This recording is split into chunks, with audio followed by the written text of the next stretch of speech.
getting a free moment, a free second in time to discuss my preceptorship journey and my first clinical quarter of nurse practitioner school.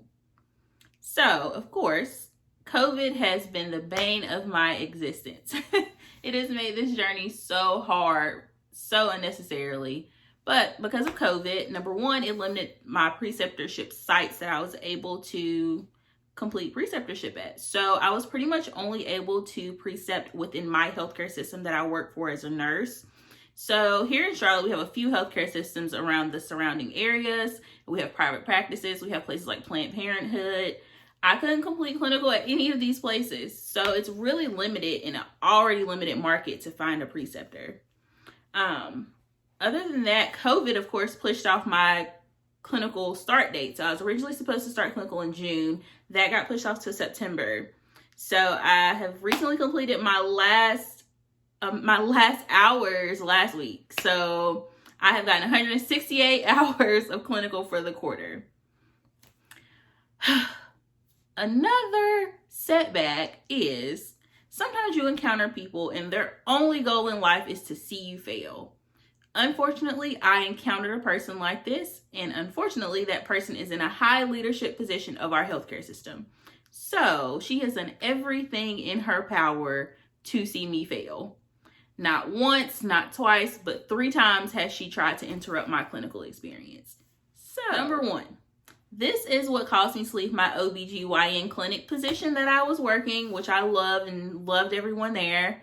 But she told me, hey, I know I said that you could go part-time, but no. So couldn't go to school full-time and go to work full-time. So I was left to go back to labor and delivery where I could be flexible with my schedule. Number 2, she fired my preceptor without cause. So that left me on the hunt for a new preceptor. And I don't know if y'all know, but people don't want students. It's the hardest thing in the world to find a preceptor. So to fire mine, that definitely made a struggle. Number 3, I was able to find a new preceptor.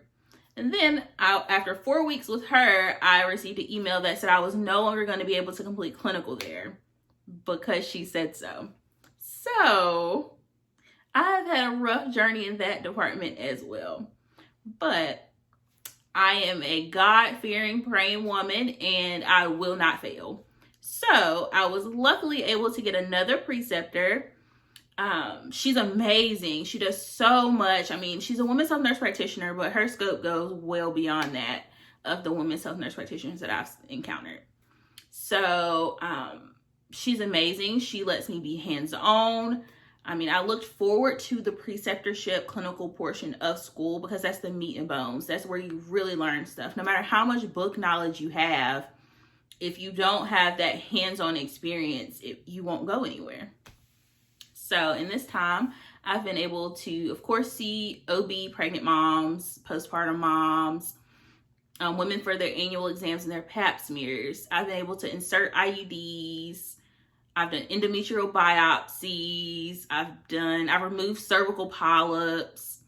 I mean, you name it, I've been able to get my hands on it or at least see it. So it's amazing. I've been able to see LEAP procedures.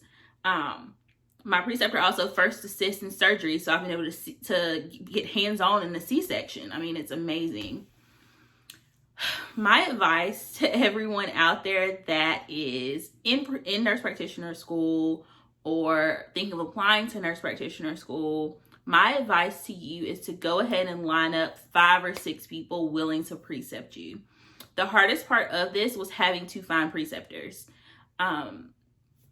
No one wants a student. I mean, it's unfortunate. When I finish school, I would love to give back to some students and take some students under my wing and help them learn. I mean, it's the only way we'll get to finish school and finish out our education. So I get it, but nobody really wants a student.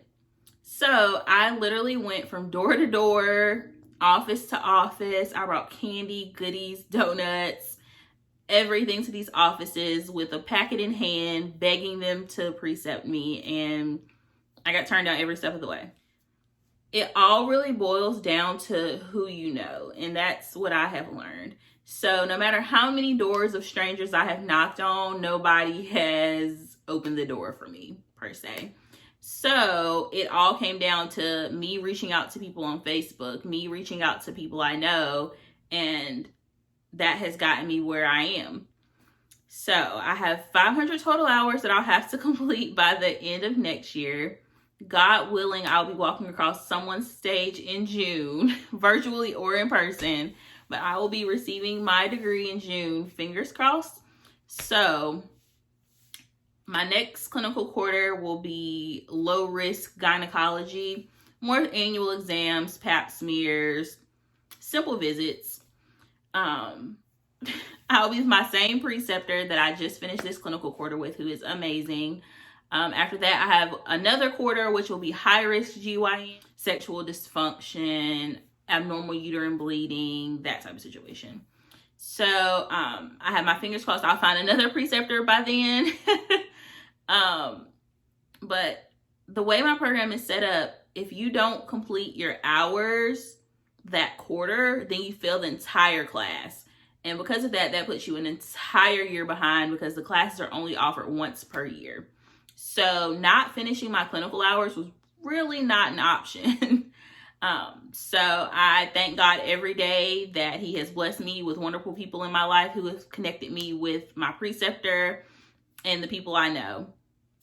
I look forward to completing school, completing this next upcoming semester. And for everyone out there looking for a preceptor, definitely reach out, network. And I wish all of you the best. I hope you have a great holiday season and be safe.